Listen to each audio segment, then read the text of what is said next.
que les choses sont d'abord spirituelles avant d'être physiques. Dieu nous a bénis de toutes sortes de bénédictions dans les lieux célestes en Jésus-Christ.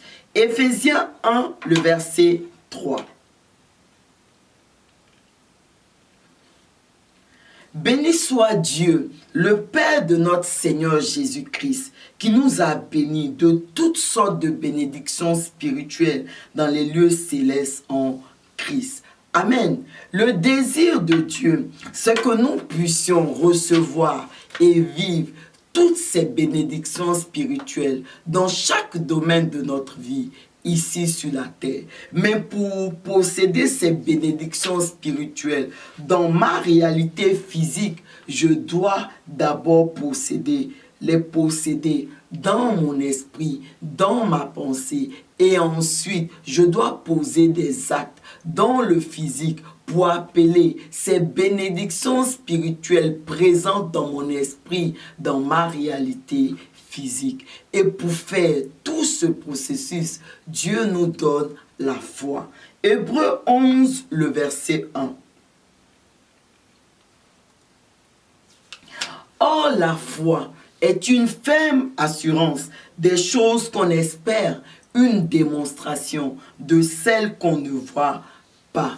Amen. Dans cette définition de la foi, nous avons deux composantes. La composante 1 qui nous dit que la foi est une ferme assurance des choses qu'on espère, tandis que la composante 2 est la démonstration des choses qu'on ne voit pas. Nous ne pouvons pas expérimenter la composante 2 de la foi si nous ne possédons pas au préalable la composante 1.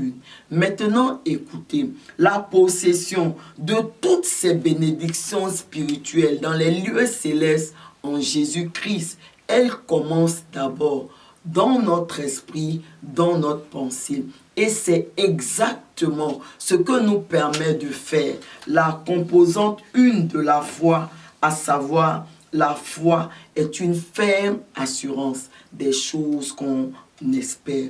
Dans ce message, je vous propose d'étudier ensemble cette composante 1 de la foi et de voir dans quelle mesure elle nous permet de posséder toutes ces bénédictions spirituelles en Christ. Amen. La foi est une ferme assurance des choses qu'on espère, nous enseigne que ces choses qu'on espère, auxquelles on s'attend, sont en réalité les promesses de Dieu. Tandis que la ferme assurance plutôt parle de croyance aveugle et de confiance totale. Ainsi, la foi est une ferme assurance des choses qu'on espère, traduit que je dois être convaincu que Dieu qui m'a fait ses promesses a tout le pouvoir de les accomplir dans ma vie. Et pour arriver à cette attente confiante des promesses de Dieu, à cette confiance totale à Dieu, je dois oublier ma situation, mon environnement pour me concentrer sur Dieu. Et cela n'est possible qu'en étant rempli de la pensée de Dieu. La foi est une ferme assurance des choses qu'on espère. Revient donc à avoir la pensée de Dieu pour penser comme Dieu pense. Je dois saturer mes pensées des paroles de Dieu, notamment en écoutant des prédications, en lisant et en méditant la parole de Dieu, en écoutant des musiques chrétiennes et j'en passe. Et au fur et à mesure que je m'inscris dans cette démarche, je commence à croire en Dieu, à faire confiance à Dieu. Je commence à penser comme Dieu. Bref, la Bible dit que la foi naît et grandit. Romains 10, le verset 17.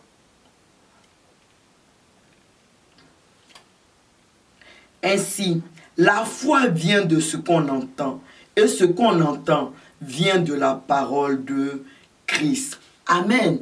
Et c'est cette foi qui naît et qui grandit, qui nous communique la pensée de Dieu. Elle appelle et me permet de basculer dans le spirituel pour posséder dans ma pensée les bénédictions spirituelles en Christ. Et c'est la première étape de l'obtention des promesses de Dieu dans nos vies. Et ce chemin de la foi, chaque enfant de Dieu est appelé à l'emprunter. Amen. Souvenez-vous du peuple d'Israël. Dieu désirait que son peuple puisse posséder la terre de Canaan, cette terre où coule le lait et le miel qu'il a promis à leur père et qu'il avait préparé d'avance pour eux. Mais pour posséder cette terre de Canaan, le peuple devait être rempli de la pensée de Dieu. Il devait être saturé de la pensée de Dieu pour penser comme Dieu pense. C'est pourquoi, à leur sortie d'Égypte, Dieu conduit son peuple, les enfants d'Israël, dans le désert avec comme seule nourriture la manne, qui est une image de la parole de Dieu. Et dans ce désert, les enfants d'Israël devaient chaque jour, excepté le jour du sabbat, aller ramasser et manger la manne. Exode 16, le verset 21 au verset 22. Tous les matins, chacun ramassait ce qu'il fallait pour sa nourriture. Et quand venait la chaleur du soleil, cela fondait. Le 6e jour, il ramassait une quantité double de nourriture, 2 homères pour chacun. Tous les principaux de l'assemblée vinrent le rapporter à Moïse. Amen. Et ce n'est qu'en ramassant et en mangeant chaque jour la pensée de Dieu, que cette pensée de Dieu commence à nous remplir et nous transforme, de sorte que nous arrivons à penser comme Dieu pense. Mais le peuple d'Israël n'a pas compris. Ils n'ont pas arrêté. Durant tout le temps où ils étaient dans le désert en train de manger la manne, ils n'ont pas arrêté de murmurer, de se plaindre. Oh, nous avons assez de manger la manne. Nous avons assez de manger toujours la même chose. Les enfants d'Israël ont refusé de croire et de faire confiance à Dieu. Ils ont méprisé la manne que Dieu leur apportait chaque jour et ils ont méprisé également les promesses de Dieu. Et de ce fait, ils n'ont pas pu recevoir toutes ces promesses, la promesse de Dieu dans leur vie. Ils sont tous morts dans le désert. Amen. Mais contrairement au peuple d'Israël, la vie d'Abraham est un puissant exemple de foi en Dieu. En effet, quand Abraham rencontre Dieu pour la première fois, son couple est stérile.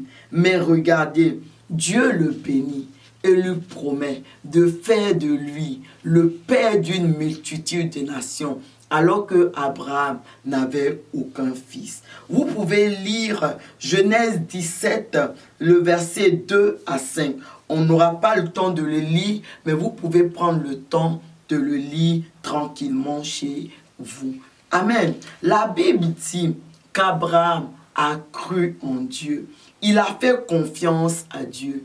Et j'aime bien la formule que la Bible utilise pour traduire la foi d'Abraham. Romains 4, le verset 18. Espérant contre toute espérance, il crut, en sorte qu'il devint père d'un grand nombre de nations, selon ce qui lui avait été dit, telle sera ta postérité. Amen.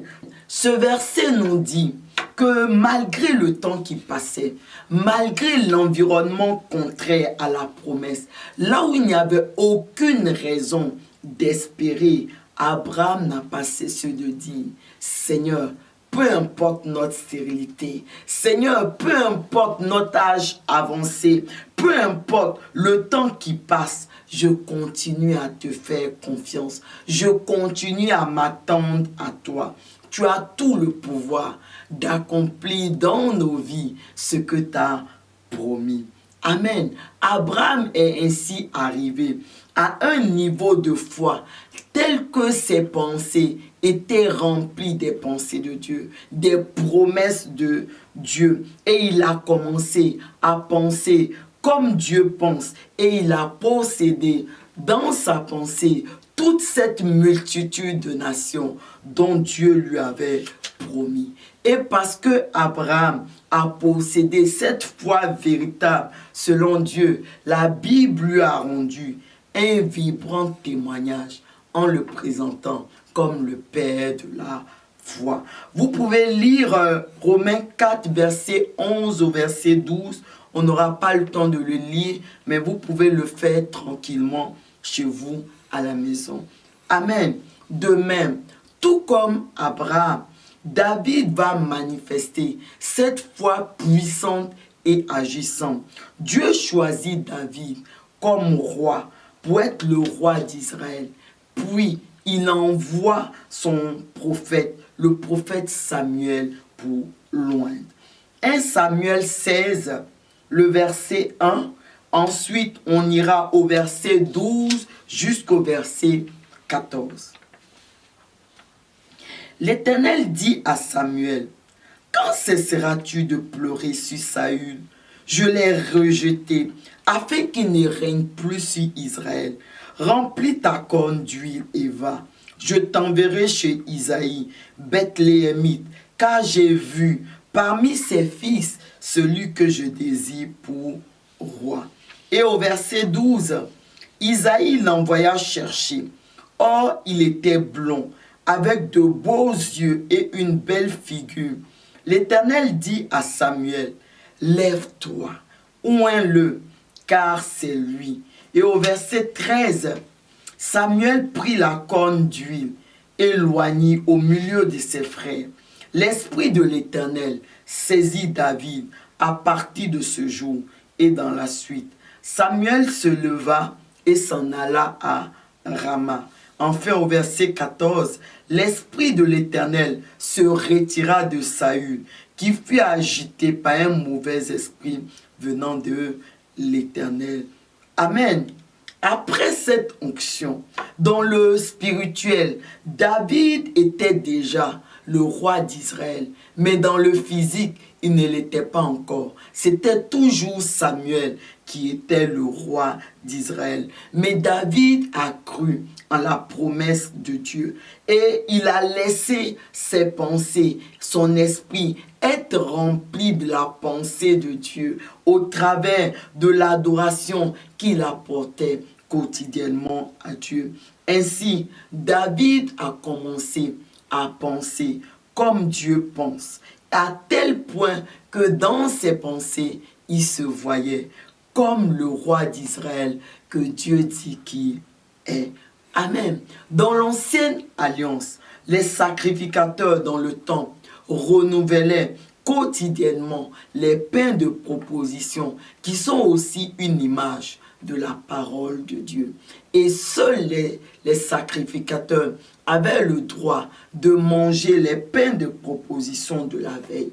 Abraham, David et tous nos dévanciers dans la foi se sont appliqués lors de leur séjour sur la terre à être ces véritables sacrificateurs que de l'Éternel. Ils se sont concentrés sur Dieu pour le servir et recevoir la pensée de Dieu, pour penser comme Dieu pense et posséder dans leur pensée toutes les promesses de Dieu.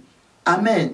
Aujourd'hui, dans la nouvelle alliance, c'est nous qui sommes les sacrificateurs de l'Éternel. Et ces sacrificateurs ont pour mission de veiller également à ce que ce temple de Dieu que nous sommes soit quotidiennement renouvelé et saturé de la parole de Dieu, de la pensée de Dieu, pour manifester la foi et posséder dans nos pensées toutes les bénédictions spirituelles dans les lieux célestes en Jésus-Christ pour chaque domaine de notre vie, que ce soit notre travail, notre santé, notre mariage, notre famille, nos enfants, et j'en passe. Et ce n'est que lorsque je possède toutes ces bénédictions spirituelles dans mes pensées que la composante 2 de la foi, à savoir la démonstration des choses qu'on ne voit pas, se met en route pour la démonstration de toutes ces bénédictions spirituelles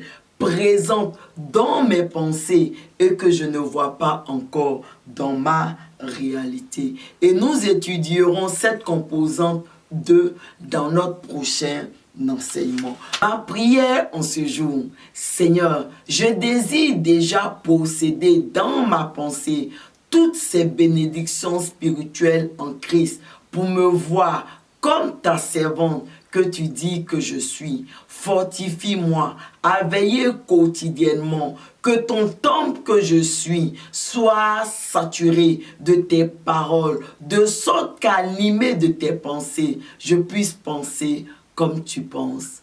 Amen.